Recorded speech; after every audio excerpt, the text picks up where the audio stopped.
اعوذ باللہ من الشیطان الرجیم بسم اللہ الرحمن الرحیم رب اشرح لی صدری ویسر لی امری واحلل عقدۃ من لسانی یفقہوا قولی۔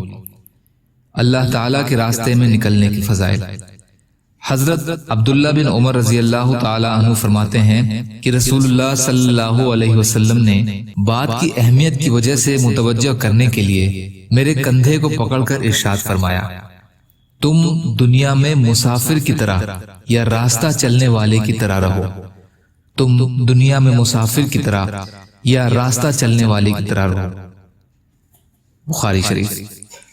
حضرت عمرو بن عوف رضی اللہ تعالی عنہ روایت کرتے ہیں کہ رسول اللہ صلی اللہ علیہ وسلم نے ارشاد فرمایا، اللہ کی قسم مجھے تمہارے بارے میں فقر و فاقہ کا ڈر نہیں، بلکہ اس بات سے ڈرتا ہوں کہ دنیا کو تم پر پھیلا دیا جائے، جس طرح تم سے پہلے لوگوں پر دنیا کو پھیلا دیا گیا تھا، پھر تم بھی دنیا کو حاصل کرنے کے لیے ایک دوسرے سے آگے بڑھنے لگو۔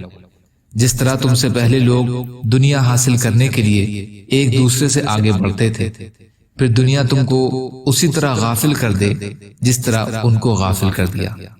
بخاری۔ فائدہ۔ رسول اللہ صلی اللہ علیہ وسلم کے ارشاد کہ تمہارے بارے میں فقر و فاقہ کا ڈر نہیں، اس کا مطلب یہ ہے کہ تم پر فقر و فاقہ نہیں آئے گا، یا یہ مطلب ہے کہ اگر فقر و فاقہ کی نوبت آئی بھی تو اس سے تمہارے دین کو نقصان نہیں پہنچے گا۔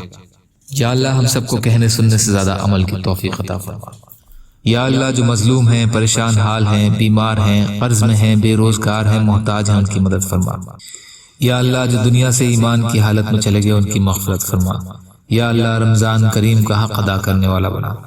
یا اللہ سچی توبہ کی توفیق عطا فرما۔ یا اللہ صبر کرنے والا، شکر کرنے والا، اچھی طرح عبادت کرنے والا بنا۔